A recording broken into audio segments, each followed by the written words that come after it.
Alrighty, welcome back to another week on Hit the Gap. Regular season just concluded. Round 27's just finished up, and boy, were there some crazy games in that one. A couple of results that I wouldn't say unexpected, but were probably pretty exciting for some fans of a few teams there. Yeah, I reckon there were Dolphins fans just sitting on the edge of their seat waiting for that Roosters game to conclude. But, yeah. Shame for him. I mean, it could have been that year, but it almost felt a little bit like I think it was the Cowboys were a year or two ago where they were just sort of preying on that last game to sort of come up, and they managed to get in. Yep, and didn't Panthers? I think Panthers knocked them out that year, but yeah, you're right. It was and it was a shame. You're right. It was a shame. It was a bit more of a shame too, in my opinion, just for the fact that they had actually really had a good game. Like, I think a 30-point deficit in the end, and mind you, it was the Raiders, probably B-grade side, but still. But I mean, you look at their attack, and it just could have been anything. It's shout out Guru, but it seriously could have been anything that with their attack, honestly. Yeah. Which does bring me to some of the other teams that we've got in the finals right now. I mean, with attack, that seriously could also be anything. So. Yeah. Yep. Well, we might as well, before we go back and have a look at those games, we'll do a quick little brush over who is in the finals now. So very clearly the Raiders are always finishing in first. They've had a stellar season.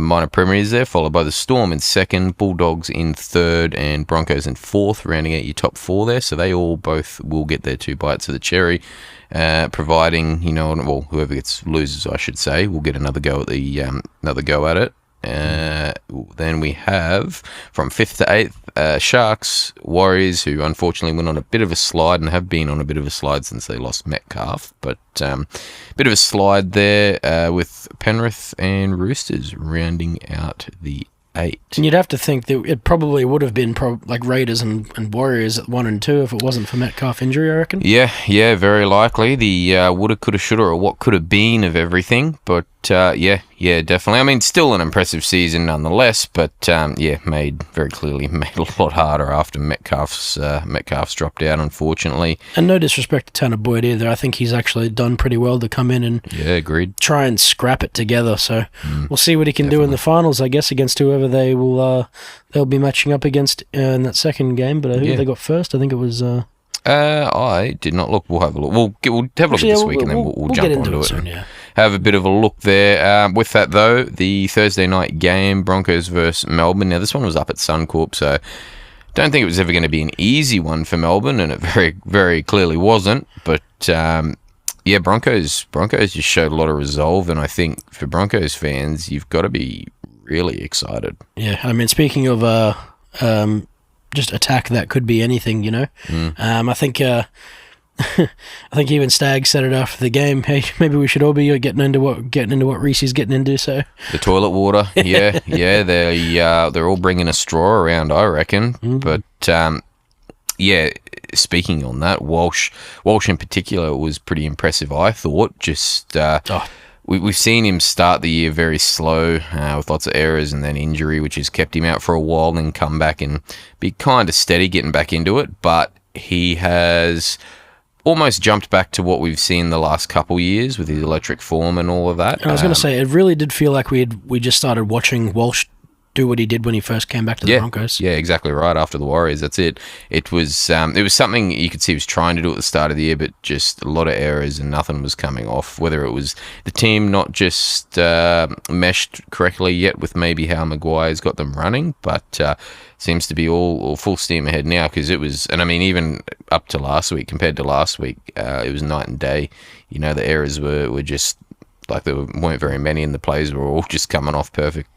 So, I mean, clearly when it's on, it's on. It's really on. Exactly. And it is unreal. We said it. I think we said it in the group chat, or I said it in the group chat anyway, with Brad and Brenton. But very, very crazy turn of events for Broncos. Or it's unusual in that usually this time of year is when they start to slide, or they've already started to slide down the ladder, and if not out of the finals. Whereas now it's like they've just turned it around and they're hitting their straps, which is. Positive signs, exciting, and looking fans. Dangerous too. Exactly right. To be able to do that to the Storm, and I know that they didn't have they didn't have Jerome, they didn't have a few other key people in there as well. Yeah. But to still be able to do that to a Storm, especially with a Storm that has someone defending at fullback like Ryan Pappenhausen, jeez. Impressive. It was impressive. Yeah, and then moving on to the Storm there as well. Very, very disjointed, and probably a big part being, again, losing Jerome early on in the game. It sounds like he may... I don't know what the injury is. Have you heard what the injury is just yet, specifically? I thought they were just resting him from that previous injury that he got, which was, I want to say it was shoulder, wasn't it? Yeah. The one he did in this game when he went down. Because he came back and it was all good, but then he went down again tough, and it wasn't bad. He played the rest of the game, but then he didn't play any until basically in the finals, is what they said. So. Yeah. I feel like it was shoulder. Yeah, shoulder or arm injury of some sort. And like we see every week how they go down, and when one of their key players goes down, they struggle a bit. Now, if they start the week without them, you've got say Pezzett or Wishart, taken over. They generally do well because they've got a game plan built around it. But when it's when it's as random as that, Hughes only playing 25 minutes, so I'd say whatever injury he's had has ruled him out. Yeah, it's ruled him out for a bit. If not the rest of the finals run, unfortunately. But you know what I mean. It just sort of threw them into helter skelter a bit, I think. Moving forward, it's going to be tough, I think. I don't know whether they're going to be able to take on teams, even the Broncos again, but like the Raiders and stuff like that. I do think it'll be much better. They'll be much better when they do, but having, the time to practice and that. But, yeah, just tough without Hughes. Really, really tough without Hughes for him, I think. I mean, I think the other thing is that Storm seems to really struggle against teams that are very helter-skelter. Yeah, yep. Very off-the-cuff teams. Like, I feel like when you put them against people like the Panthers, I feel like they tend to do a bit better. Yeah. Structured attack and that from the Panthers and defense even, yeah. They've got a very structured defense in that regard. It's the off-the-cuff and scramble stuff that they get done on a lot of the time. Yeah. So I have a feeling it's good. You look at the teams that are in the finals right now. I mean, look at what Roosters can do with off the back of Sam Walker stuff, and look at obviously Reece Walsh what he did to them on Friday night. Yep. Thursday night rather. Sorry. I just have doubts. I have doubts. Yeah.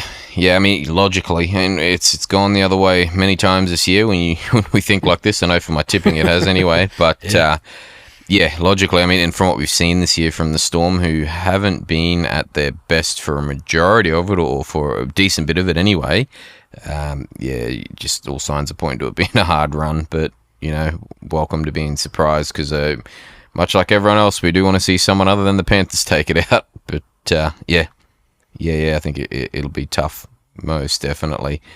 With that, though, we'll jump on to the Friday games. So Friday's first game, Manly versus the Warriors. Manly just getting the win with a late field goal on this one, I believe. Warriors sort of looked like they weren't really doing much with it for most of the game, but managed to tie it up in the end there and make it a bit of a competition, didn't they? Yeah, and I mean, obviously, big shout out to the new world record. The 9-second try. By a forward, nonetheless. By a forward, and I mean, damn. It had to be an ex-Panther, but anyway.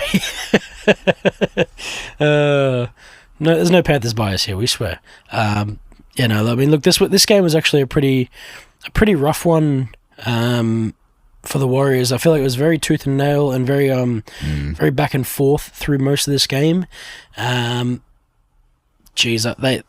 One thing I really thought that they did pretty well, the Sea Eagles, was how well they kept their edges just so contained. Yeah. And you could tell that the Warriors were getting frustrated by that, with how often they kept pushing to people like Leka Halasima. Yep. And also out, like trying to get it out to RTS, but oftentimes they had to either do kicks or cutouts to RTS, which is something they don't tend to favour. They tend to favour being off the short passing game from the edges and their centres. and they really couldn't take advantage of that in this game because the Manly Sea Eagles just really, really were up in their faces over it. Yeah. Yep. I think the Manly Sea Eagles are, that said, very, very lucky to get the win in this game. And I seriously don't know what Daly was thinking off the rip of the game there, but letting that ball bounce and letting Vish Harris get that try like that. But yeah, what a way to go out. I mean, it's not going to be a memory for all the good stuff anymore. I mean, the last month of these games for the Manly Sea Eagles has been nothing but tumultuous. God, the whole year, really, ever since he announced he was leaving. Yeah, I mean, the start of the year was fantastic. Yeah. And then he announced he was leaving, whether he retires or whether he goes elsewhere. Yeah. It's yet to be seen, which we thinking it's Roosters, right? Yeah, word everywhere, bar from him. Yeah. And the Roosters is Roosters, but yeah. And I mean, seriously, I'm hoping that if you are going to the Roosters, yeah, you better hope that Uncle Nick doesn't have any second thoughts. It's no stranger to seeing backflips in the NRL, but have we ever seen a club backflip on a player? Could be the Chad too. Chad obviously playing reserve grade for most of the year. And nothing like buying regurgitated sevens. But anyway, definitely it was a rough game, and I mean it didn't look like the Warriors were really that locked in or like they were definitely going to get the win in that, but to fight it back, and I think there was probably a bit of a dud call there too, really, or a couple dud calls which sort of gave Manly the edge there. A leg up, a bit of a leg up, but yeah. I think for me the thing is they went in with a very one-dimensional game plan, and I understand that that's what they sort of have to run with no Metcalf. Yeah, what's been working or whatever. Yeah, exactly. They've sort of they haven't really got enough time to practice and fix anything else. Yeah. They've just got to run with it and pray. Just throw shit at the wall and pray it sticks. Yeah. And time's out. Yeah. There's no more time. You just got to run it and pray it works. Yeah. And if it's not working against bottom 8 teams, probably won't work against top 8. Yeah. So. Yeah, exactly. You'd be praying for a miracle. Quite literally. Yep. At least they still get a game in the finals. Yeah, exactly right. And I mean, they're in it. You got to be in the 8 to have a chance. So they're doing much better than anyone we support or anything at the moment. So yeah. Hopefully they can string something together anyway. And with that, obviously, Manly out of the 8. So that's their season done and dusted as well. Cherry Evans playing his last game for Manly there. So as you were just speaking on there, I imagine. Either possibly if the Roosters get eliminated or postseasons, obviously when we'll hear an announcement about that. Next Maybe Friday after internationals. Yeah, true. Good point. Next Friday game was, speaking of the Roosters versus the Rabbitohs. Now, Rabbitohs were set to. There was a lot of narrative about this game. You know, there was AJ looking to break the try scoring record anyway, which didn't happen. He didn't score one, and Rabbitohs wanting to beat the Roosters so they could stop them from making the 8, and everything sort of went the wrong way for the Rabbits. I almost felt bad for AJ. Like they really sat on him. Yeah, they did. And just as much as Rabbitohs wanted to stop Roosters from making the 8, Roosters wanted to stop AJ from getting a try at all. I did see one there that I think he chipped and chased it right. Might have been right toward the end of the first half or something like that. And as soon as that ball got batted dead, Teddy got in his face, told him not today, Junior. Yep. Yeah, but I mean, like you were saying a little bit earlier, the stuff you see from Sam Walker, this is a perfect example of it. The Sam Walker-Hugo Savala combo is pretty elite. You've got Savala, who plays as a 7 or can play as a 7. He's got an amazing kicking game and stuff like that. But then we just saw here, throw him into the 6 and he does a job as well. There was a few. I don't think he scored any tries. But his running game was unreal. Yeah, exactly right. His running game was seriously unreal. He's a natural. He's an absolute natural. The amount of times he got line breaks, the amount of times he got short balls that caused line breaks, the amount of times he just got on the outside of players was unreal in this game. The Bunnies are very lucky to not be down by 50 in this game, I would say. Yeah, 100%. Very, very much so. I think it was, if it wasn't for the Roosters' edges and centers being a little bit dusty. Jai Gray as well and Jai Gray being an absolute just weapon. Fucking weapon. Like he was unreal. Yeah. And if anyone is, I feel like I've said this all season, multiple times. There's no way you can seriously be still thinking Latrell fullback. I struggle. I struggle so hard to see it. Like, Jai has just played, and I know that it's been out of necessity because Latrell's not there, but so you can't. It's hard to compare apples and oranges, especially when we've seen what Trell can do when he's on. But when you see what Trell can do when he's on from a center position as well, it just doesn't make any sense. Yep. You're almost wasting. You're wasting Jai Gray then by having him either sit on the bench or not even be on the side, right? Yeah, rough. If you want to come cows though, Jai, yeah, we could use a fullback that can defend decently. Yeah, if you still want to play the same role you're playing now, where you want to threaten someone's spot, no height requirement needed. There is no height requirement. We just signed Marnie, so. But yeah, Roosters keeping the dream alive and rounding out the top 8 there. So definitely someone I think, or a team rather, that could be a spinner in the works on this finals run. I will also say as well, I mean, Sandon Smith is no slouch as well. You can come to cows as well. But yeah, geez, I don't know whether just Hugo and Sam are just more locked in together. Yeah, like they just play so. And they complement each other maybe a bit better, yeah. I haven't said a word about Mark Navonga-Nitawase either, but I guess I'll talk about him later. Yep. Yeah, always a freak in nature, old Marky Mark, and instrumental in their point scoring. Just ridiculous. We'll have a look at the Saturday games, though. So, first one for Saturday was Dragons versus Panthers. This one, look, I thought it would be a bit more of a shellacking. 20 points is 20 points, but nonetheless, Dragons did put a decent bit of an effort in for this one, I think. Final game of the season for them up against Panthers, who I think no matter what, we're always going to make the 8 regardless, but would have been good to get a bit of a scalp for the final one anyway. Panthers obviously just doing what Panthers do. Cleary had a massive game again, just putting on a bit of a clinic to show what he's got come finals this year. Doesn't matter that they're finishing out of the 8. I think the first premiership they won was the year that they finished outside the 8. They got beaten and had to make a run or something like that. Just a threat always, obviously, Penrith. And they were semi-finalists before the year beforehand as well, I believe. Yeah. So this would now make 6 finals series in a row. Yep. Yeah, that's right. Yep. So, yeah, geez, From the one they first lost to Melbourne and then the other 4 they've already won. That's exactly right. It's pretty impressive. You hate it, but you love it. It's quality rugby league, and it really shows just how potent the world of set plays actually still really is. Yep. They're a team that doesn't really do it worse than anyone. They are quite literally the best team at running set plays, I think. Hard to argue it, so... Yeah, definitely. And it shows just how clinical they are with a full squad, because, I mean, all year they were patchy because they didn't have a full squad, and then the moment they got it back, it just clicked and exactly killed right. Having to put someone in here and there, sort of thing. That being said, too, I think for his first full year there and first full year, or he didn't even have a full year, I should say, but first year playing 5/8 there, I think Blaze Talangi's done exceptional. Up until the end, or up until this point as well. Anyway, he's done very well. So I think they're probably pretty set now.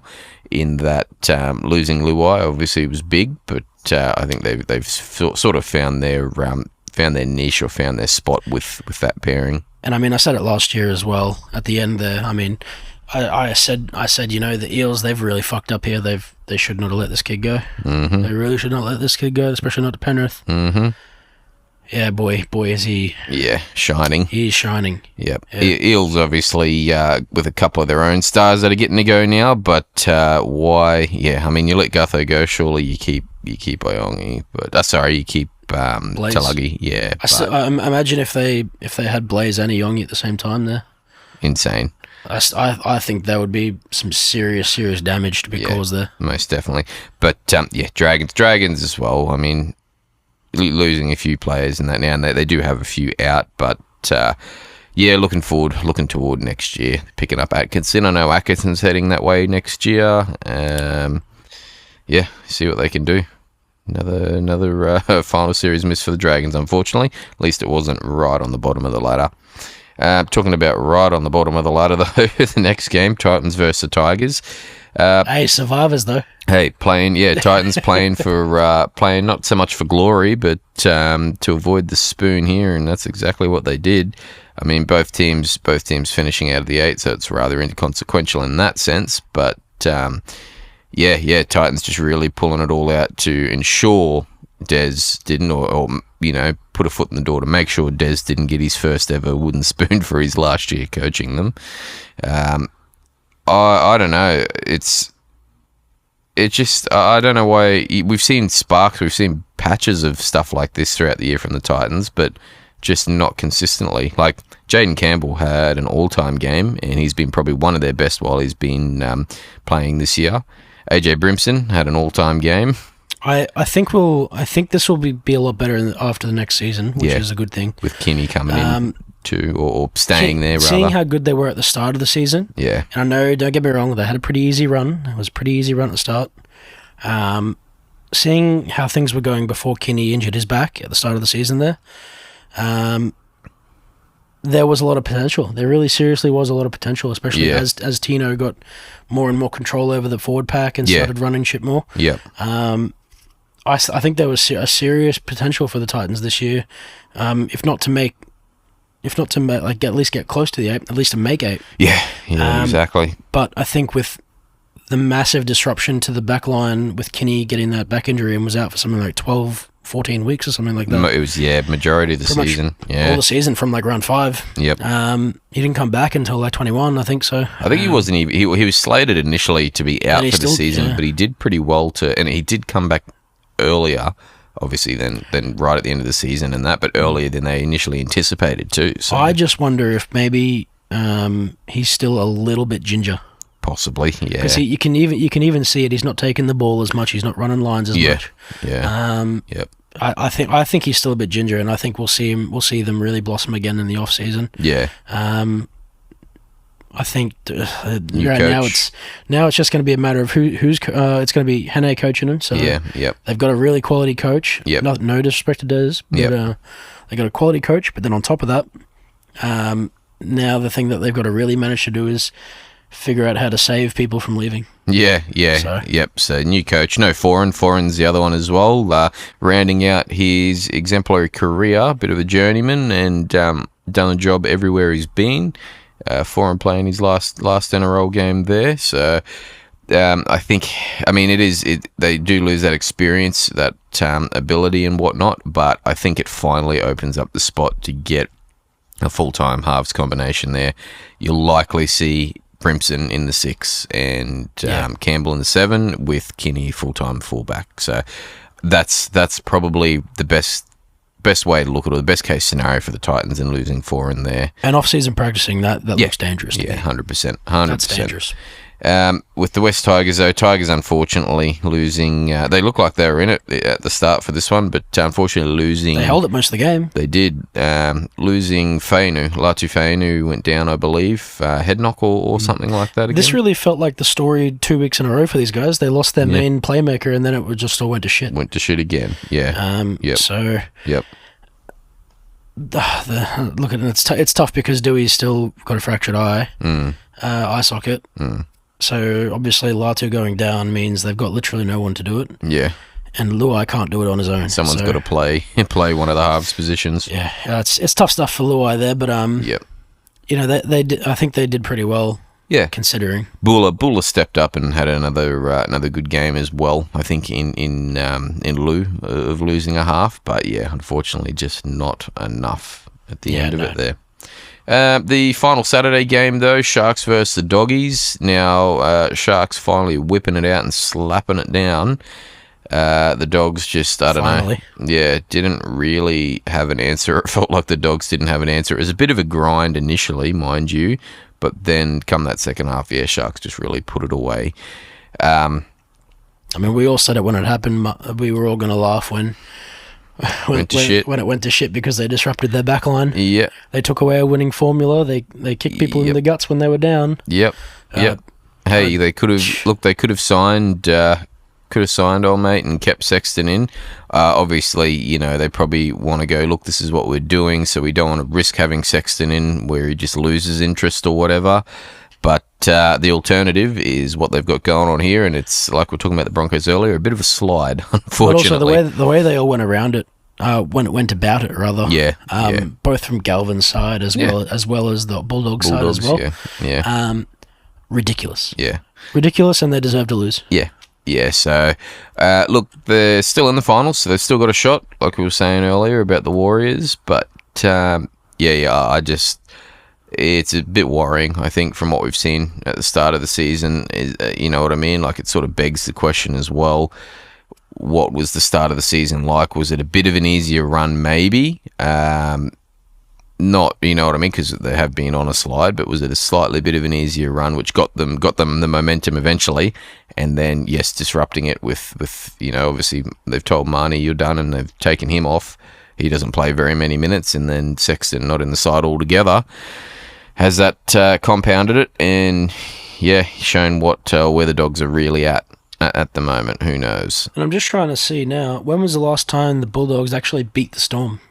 Yeah, that's a good one too. I don't know the stat behind that, but Storm, and usually, I mean, Storm, we think come back and bounce back a week after losing or having a shit game, but it's going to be tough to see what happens after having 2 real shit weeks. Dogs are in trouble, most definitely. Having to fight the Storm in finals is already high pressure enough. Yeah. Yep. You know, they're a team that's the teams that you really never really ever want to fight in finals, especially with your season on the line, are Storm and Roosters. They're like the two that are probably the most scary because they're such long running teams that are just so built around finals football. Yeah, a lot of experience with finals footy. So I mean, geez, they're they're going to need all the luck they can get this week. yeah, definitely. I don't know. I'm not as certain anymore. You know what I mean? At the start of the year or halfway through the year, it would have been a thought of, yep, Dogs have got this. And then also the other end, the Sharks, it would have been I don't know about the Sharks here, but the Sharks are starting to turn it up. And hey, maybe it was a bit of a plan all along. Hero's back now. We know the drill. Yeah, Hero's back. We say it every week. No hero, no win. Yep. Hines known to sort of struggle a little bit in finals, but in the bigger games and whatnot. But it could be the time to change the narrative for him. Can he dispel the hoodoo? Exactly right. But yeah, both teams obviously still playing finals anyway. So good on them there. A little bit of a skirmish.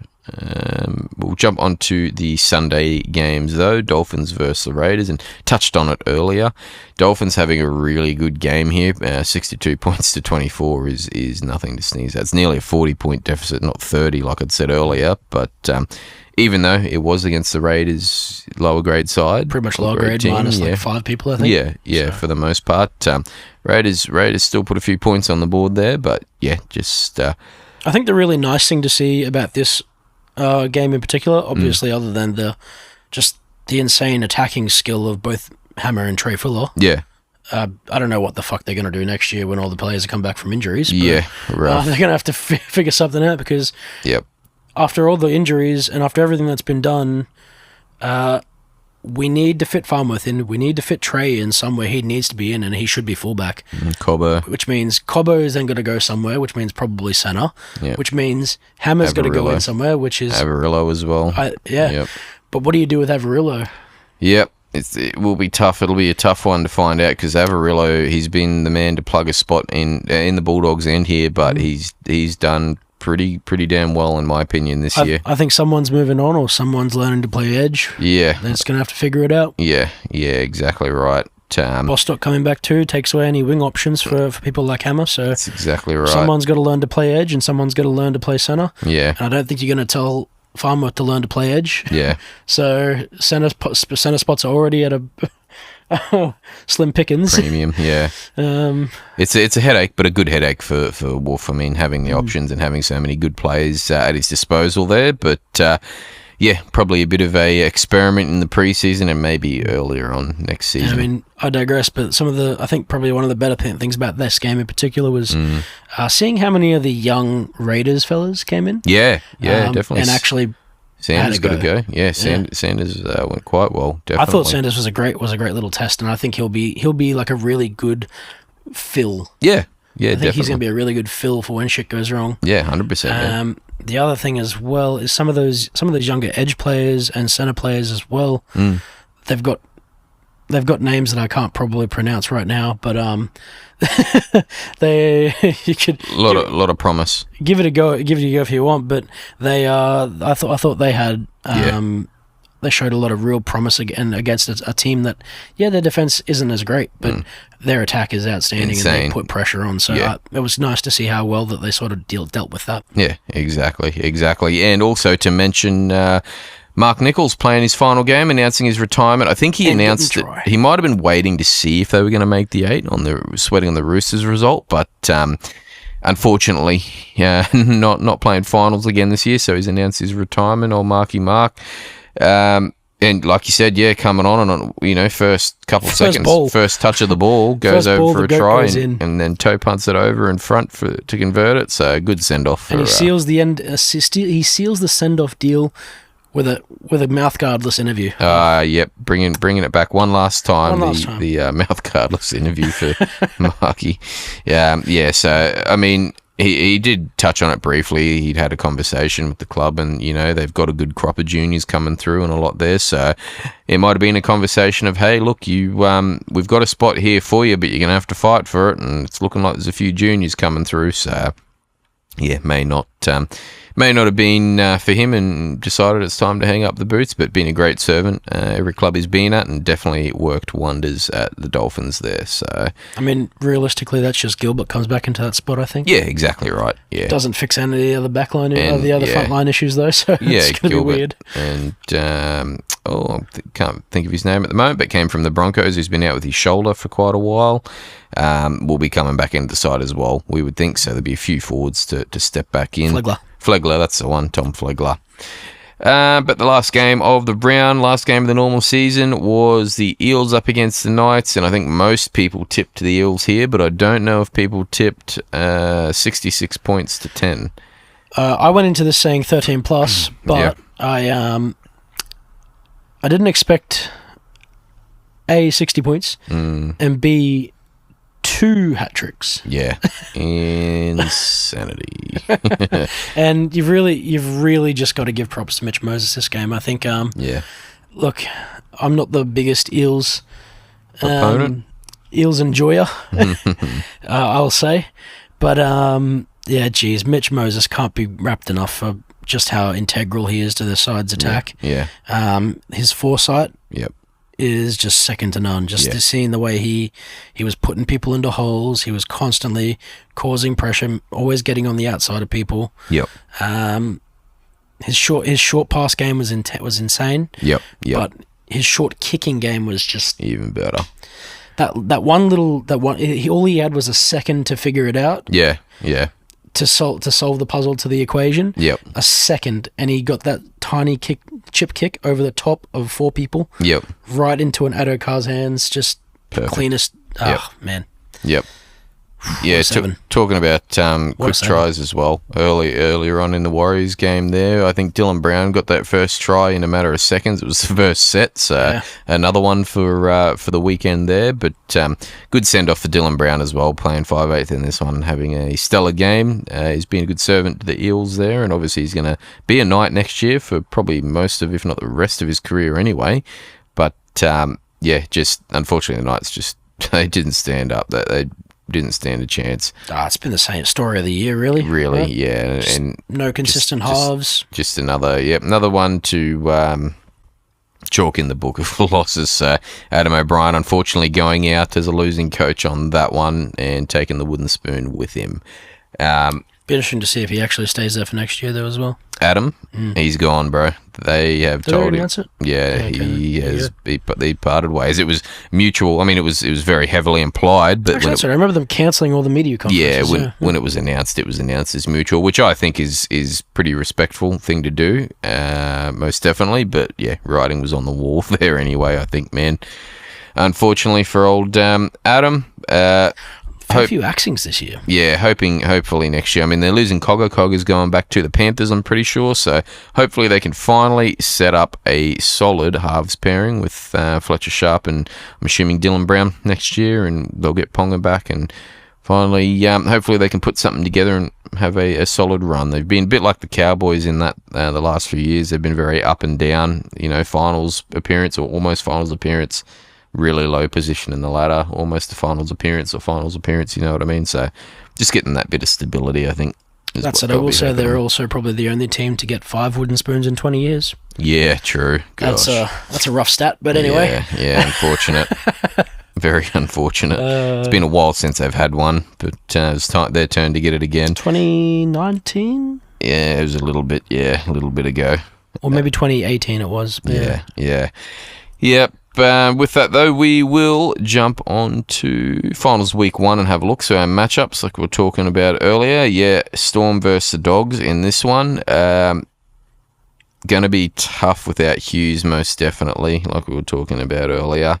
I do think they're going to have a good week, obviously, as we've seen. Bouchard will probably step into the 7. I think with the actual 6 and 7 set, though, as opposed to trying to deal with Hughes going down mid-game, I believe the Storm will quite easily destroy these guys. Yeah, and just with what we've seen with the Dogs the last couple of weeks on that bit of a slide. I don't think it'll be a high-scoring game by any means, though. It'll probably be somewhere around the 20 to 12 sort of thing. Yeah.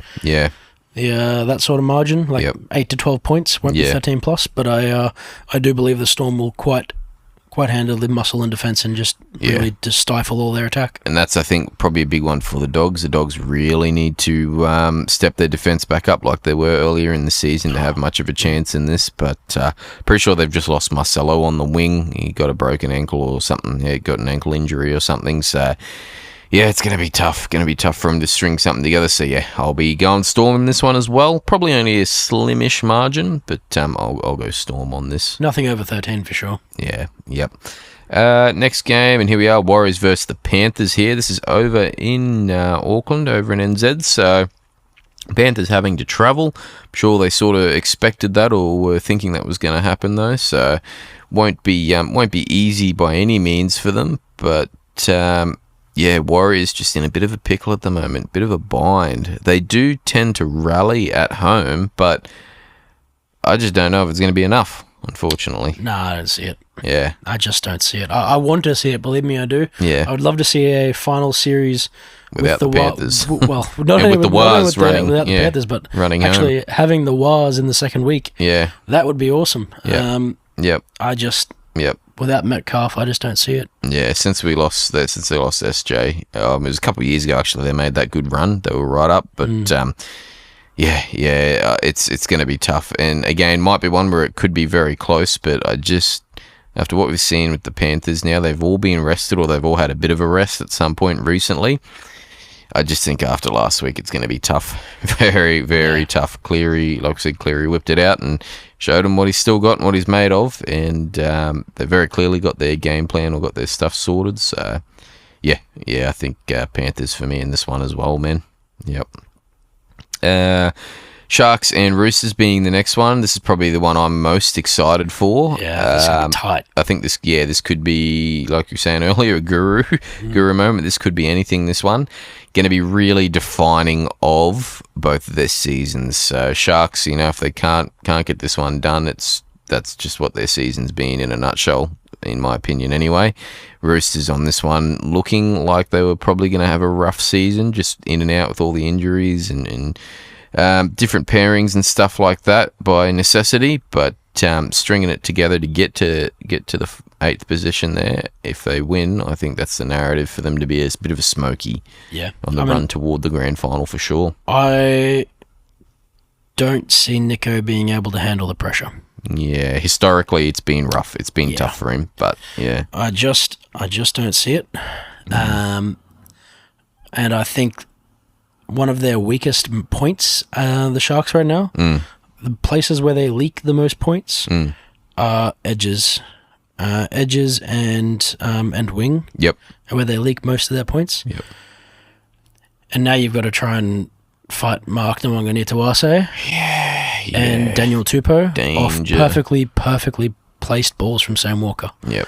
Um, Katoa might have a few bombs put on his head, I think. Yeah, and I think Ronnie's got the best chance. Yeah. By a long shot, I think Ronnie's got the best chance of keeping them alive on that edge. Yeah. On that wing rather. But it's going to be tough. Yeah. I think if Sione, I think Sione's playing wing at the moment. He has been, yeah. I think he has to play wing because no Stone Street still. Yeah. If it's Sione playing wing, he's gonna get peppered. He's gonna get balls put on his head constantly. Yeah. And how is he supposed to get up to Daniel Tupou? Yeah. I just don't see it. Yeah. Yep. I don't see it. Either side is in danger with the centre and wing pairing on either end of the Roosters there. And I think they'll leak points on the wing first. They'll crumble under that. They'll get tilted, and then you'll start seeing people like Radley make moves and Crichton make moves. Yeah. Yep. Yeah. Look, this one I'm gonna go the other way, but only just. I'm gonna go with it being probably a decently high scoring game in my opinion. I'm thinking maybe around 20 points each, but I reckon it's going to come down to a field goal or something like that in the end of it here. Jeez, who have you got for a field goal in this one? I'm thinking either maybe Trindle. Trindle's kicked. I think he's kicked one or two decent ones, but this year, first time. Yeah. I'm thinking. This is probably a bit of a narrative game for Hines here, where he just turns it around, and whether they do make it the following week or they do get bounced out. But yeah, I'm thinking it's one where Roosters are going to pull it all out, and I think it will be close. But yeah, I'm just thinking the Sharks just finally sort of hit that strap, hit their strides, and hit their stride rather, and finally get it done. So I'll go Sharks in this one. There's the Smoky. Yeah, it's him. And last one, probably it will be another exciting one in my opinion, but Raiders versus the Broncos here. Loser of this one obviously getting another go next week. But yeah, man, this is going to be a tough one to tip. I mean, Raiders have just been so good, but Broncos are now also just very, very good. They're going to have a headache. I don't know whether Reynolds is 100% to come back yet, but another good headache. We're talking about good headaches in positions there. Another good headache with Reynolds available, but geez, Hunt and young Walters have been. Hunt and Walters doing very well together. Exemplary, yeah. I'm a little curious though. I'm very curious to see who wins the other games first. I think. Yeah, true. Because I think that sort of thing will probably also dictate how the Raiders come into this game. Yeah. Do they think they have a better chance against Bronx? Or do they think they have a better chance against people under them who are in the next game, next week's game? Yep. I'm not saying they'll throw it to do that. They were vying for a Sunday game to get the week turnaround, obviously, but at home, and Raiders really tough to beat on a Sunday at home historically, so they do have that in their corner. But yeah, I think it'll be tough. Man, I don't know. I'm almost 50-50 on this one, hey? Broncos obviously the outsiders just, but after what we saw last week against Melbourne, man, I don't put it past them to take it to the Raiders. I agree, yeah. We've seen Raiders at times this year, as good as they've been.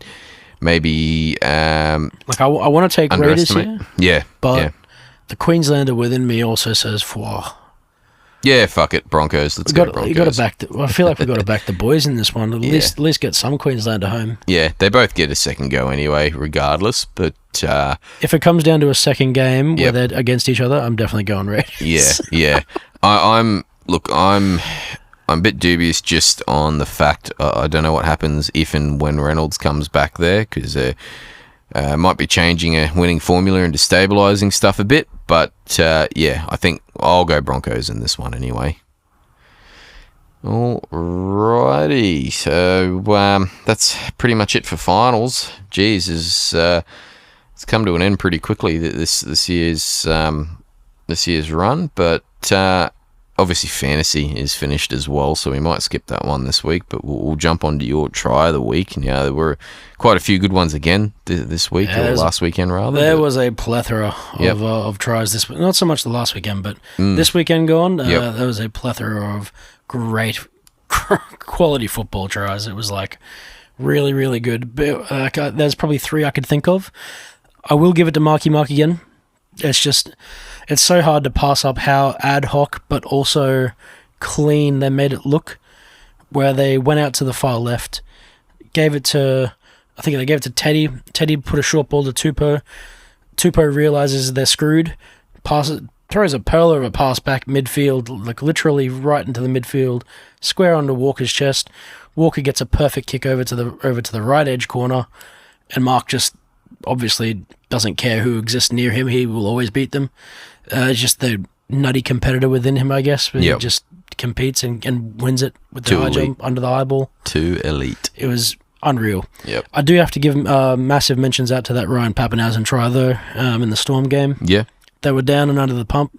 Didn't matter. They still threw some pretty crazy Storm play that we always love to see. Yeah. The real quick, short, outside, inside, outside, inside. Yep. And yeah, it's just clean from Paps there, really, on the orchestration of that one, Paps and Cam. Yep.